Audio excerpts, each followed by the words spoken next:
Hey everyone, good morning. Welcome back to another video. Just got back from a weight training session at the gym. Just heading out now to get some steps in, get some aerobics in before I head up to the studio to record the rest of this video you're about to watch. We're going to talk about the Grandstream GCC6010 appliance that I introduced in my video from last week. If you haven't seen that video, I'll put a link up above and down in the description below. So I hope you stay tuned to take a closer look at the GCC6010 appliance. In the meantime, I thought I would take this time to mention that I have planned out a multi-video series. They're going to be maybe 5 or 6 videos, short videos, easy to follow videos on how to set up a network for the home user. Basically, I'm going to focus on the home user, so it'll be a home network setup using the Grandstream GCC6010 along with the Grandstream switch and access point, and we'll see where the series goes from there. So I just wanted to mention that to you, and I hope you enjoy the rest of today's video. Have a great day. All right, let's take an up-close look at this Grandstream GCC6010 appliance.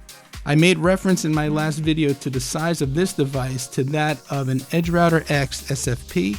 So if I place an EdgeRouter X SFP on top, I had mentioned in the last video that these two devices were similar in size, but however, you can see that the Grandstream box is slightly larger than the EdgeRouter. But I wanted to make that visual reference for you since I did bring it up in that last video. And by the way, if you haven't had a chance to see that last video, I'll put a link to that up above as well as down in the video description. Let's take a look at the front panel. We have 5 gigabit Ethernet ports. The first 4, 1 through 4, are designated as LAN ports. They support PoE out 802.3 AF as well as AT. The 5th port is designated as a WAN port. That's actually WAN 2. And then we have 2 SFP ports, port 6 and 7. Port 6 is a LAN port. Port 7 is designated as a WAN port. That is actually WAN 1.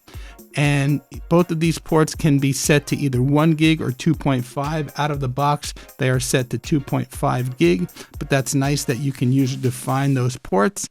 Then we have a USB 3 port, which if you plug in an external drive, you could do some simple file sharing. We do have a status light here, our Grandstream branding, and the model number. Now, as far as the WAN ports are concerned, you could actually add a 3rd WAN port to this device, and maybe we'll take a look at that when we get into the actual UI.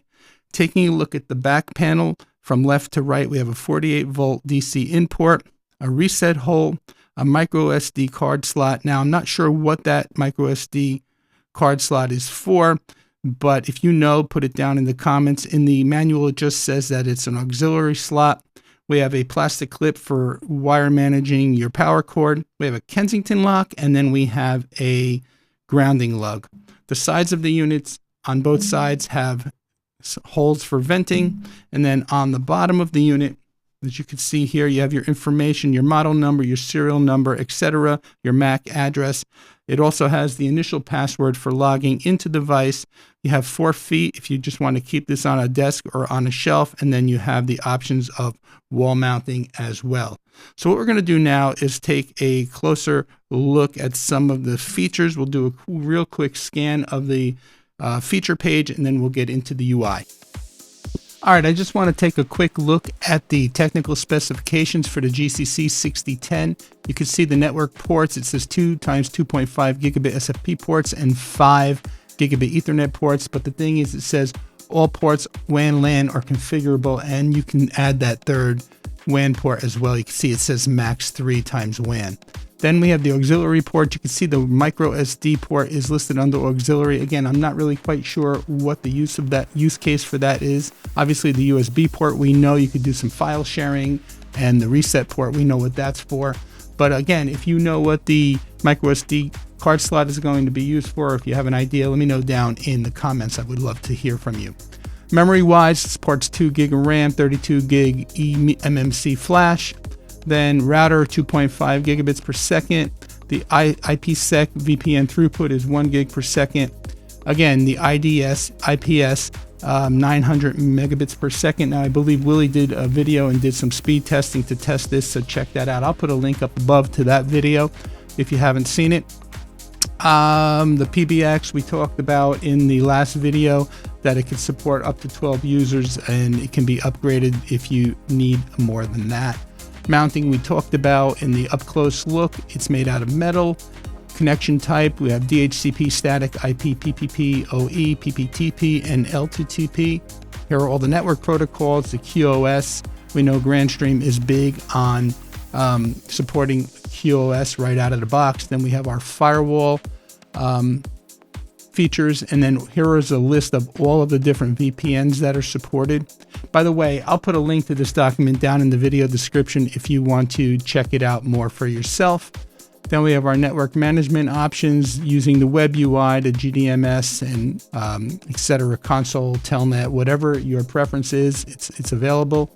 The max clients, if you're using it as a controller, it'll support up to 150 APs, up to 500 clients, and we're going to go through that in the upcoming network home networking series. We're going to show you how to use this device as the main controller for not only your APs but your switches as well.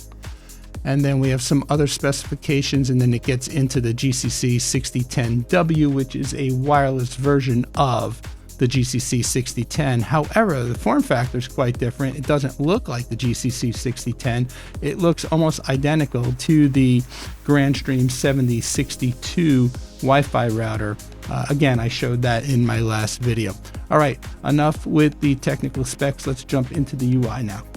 All right, so I'm here at the GCC6010 sign-in page. Now, to get to this page, the default address out of the box is 192.168.80.1. Now, you can change that.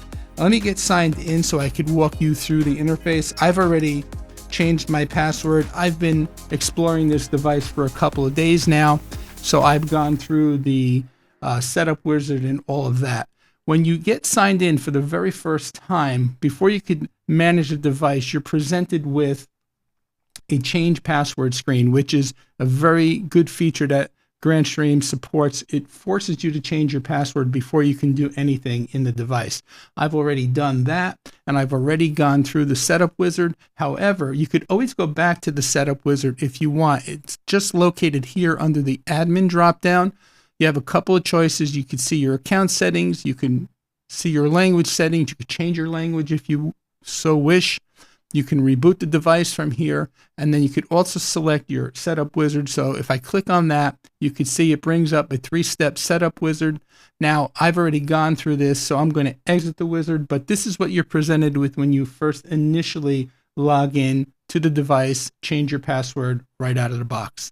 So let me click out of here, and let's go through the interface. Now, all that said, I want to show you how this interface is easy to navigate. It's such a clean interface, and Grandstream is well known for having a super clean, easy to navigate interface on all of their devices.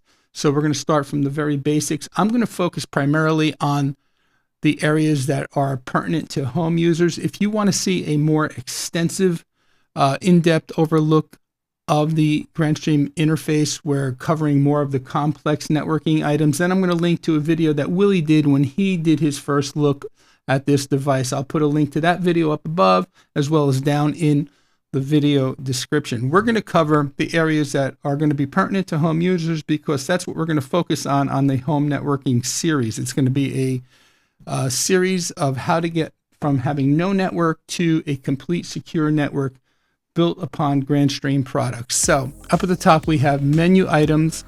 We're in the GCC module right now.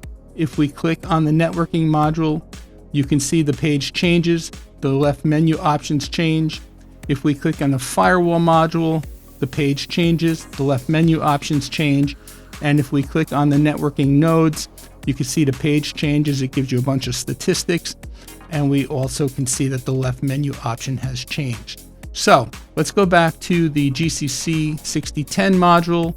You also have the option of changing modules from the dashboard page as well. And then again, finally here we have the PBX module, which I do not have enabled at this point in time. But you can see on the dashboard page, you do get your basic information about the device, the firmware version, which by the way, I've already updated. Your MAC address, your LAN IP address, which I'll show you how to change that once we get into the networking module. You have your system time, your boot version, and then your system performance. You have some statistics here.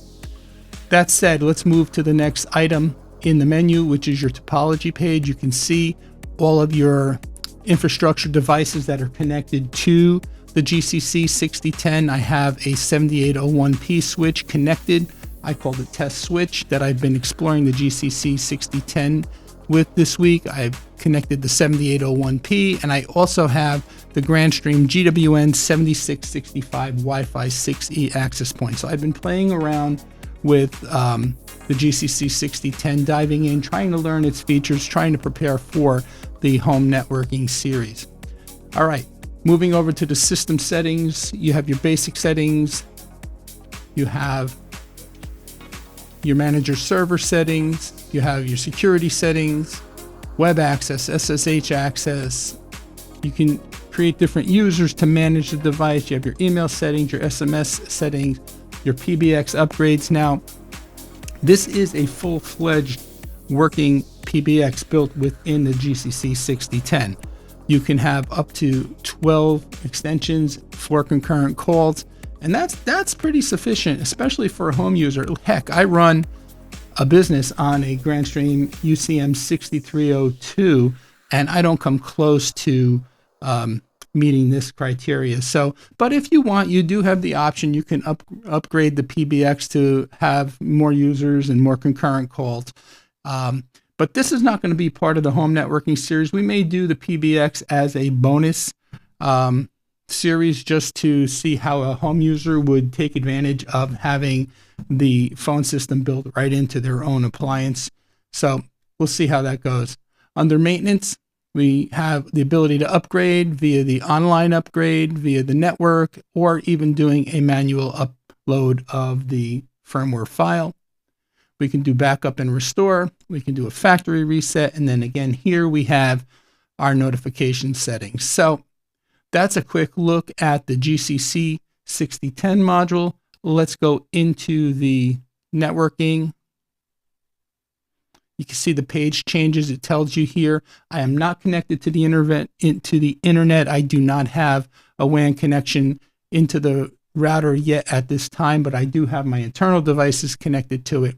I am connecting to the GCC6010 over Wi-Fi right now from my Mac Studio. That said, let's go into the port info page. You could just see some information about the ports. 2.5 is blue, green is a gig, the lighter green is 100 megs, 10 megs, and then you can see gray as your link is down. Here's your basic information on WAN 2. Let's go into the network settings. Let's go into the port configuration. Again, you can see similar information, but here we have the ability to configure the ports. And again, all of the ports, LAN and WAN, are configurable. You could actually set your speed, auto negotiate by default, but then you have the option of choosing one of the other speeds here in the drop-down menu, as well as flow control. You can enable it, disable it, or leave it to auto negotiation right out of the box. Here, if you take a quick look at SFP 6 and 7, you can see that out of the box, they're set to 2.5 gig. But if you, for whatever reason, need to drop it down to 1 gig, you have the option here. Now, that said, we can go into the WAN area, and you can see I don't have any WAN service connected to the device. But if we click, let's say, on WAN 1, which is SFP 7, we can go in here and we can actually change the port. So we can change the WAN port to any other available WAN port now, except 5, because 5 is designated right now as WAN 2. Let's just say we wanted to change to the second port, the second Ethernet port. We could just select Net 2, and then we can set our connection type based on the ISP, and then come down here and say save. And now you can see I have my WAN 1 is no longer SFP 7, but now it's the second Ethernet port. Let me just put that back for now. And the next thing I wanted to show you was the fact that you can add that third WAN port. So we have WAN 1 and WAN 2. So SFP 7, WAN 1, Net 5, is WAN 2. So if we want to add that third WAN port, we could just come in, hit the add button, make sure we turn the status on. We can give the name. And then we have the option of selecting the available port. So let's just say, for argument's sake, we want to make the SFP6 port another WAN port.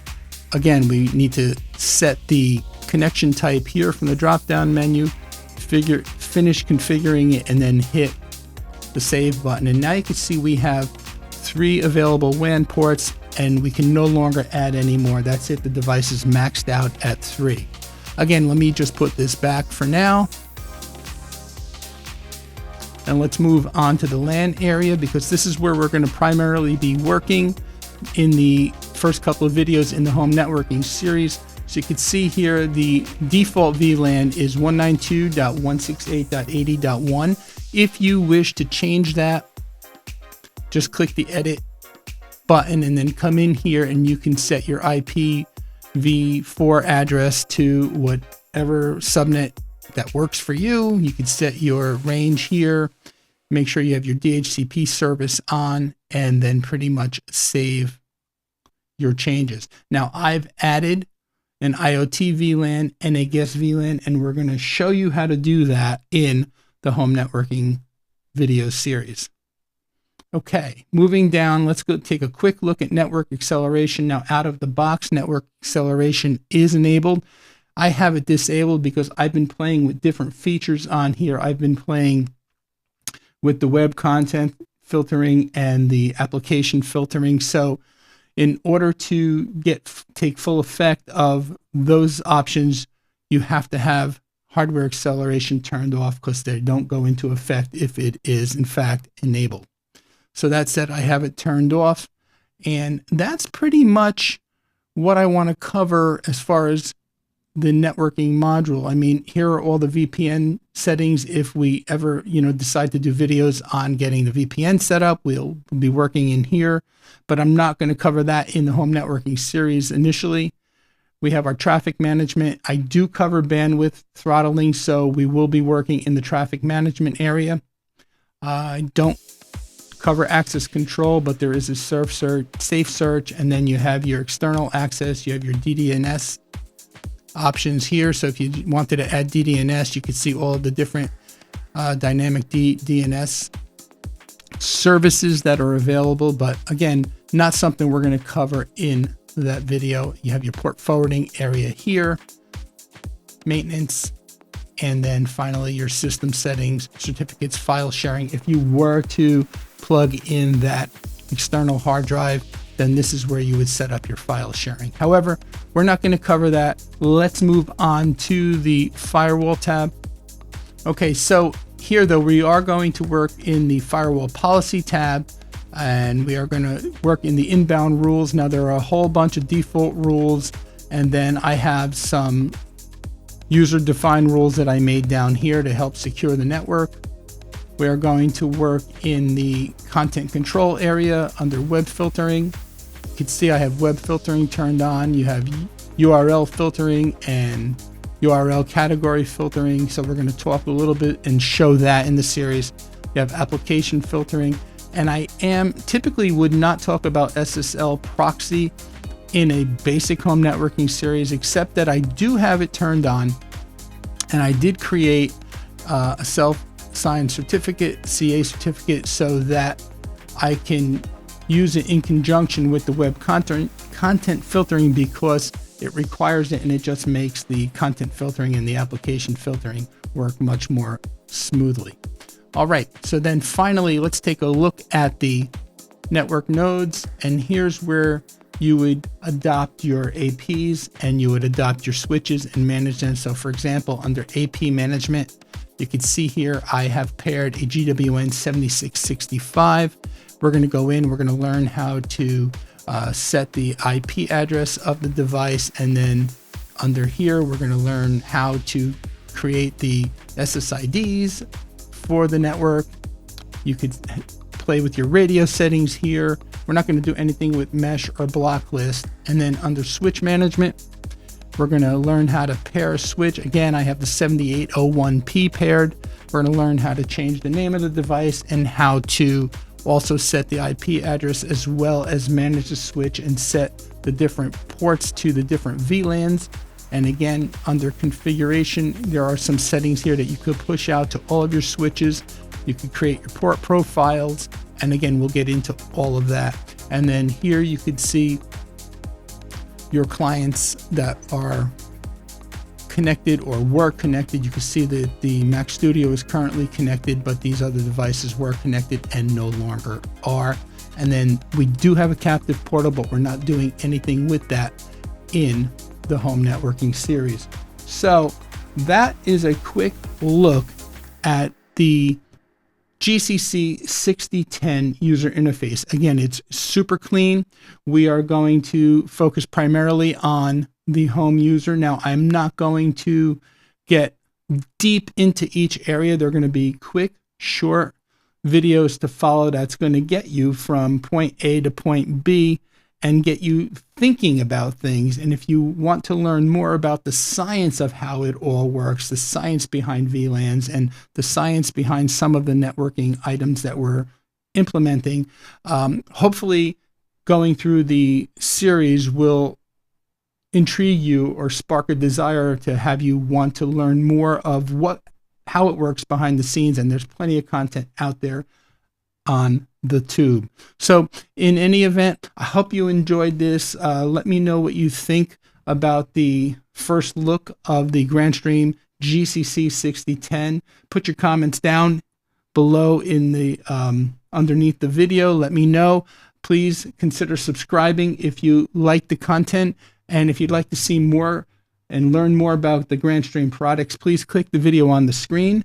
And thank you so much for watching.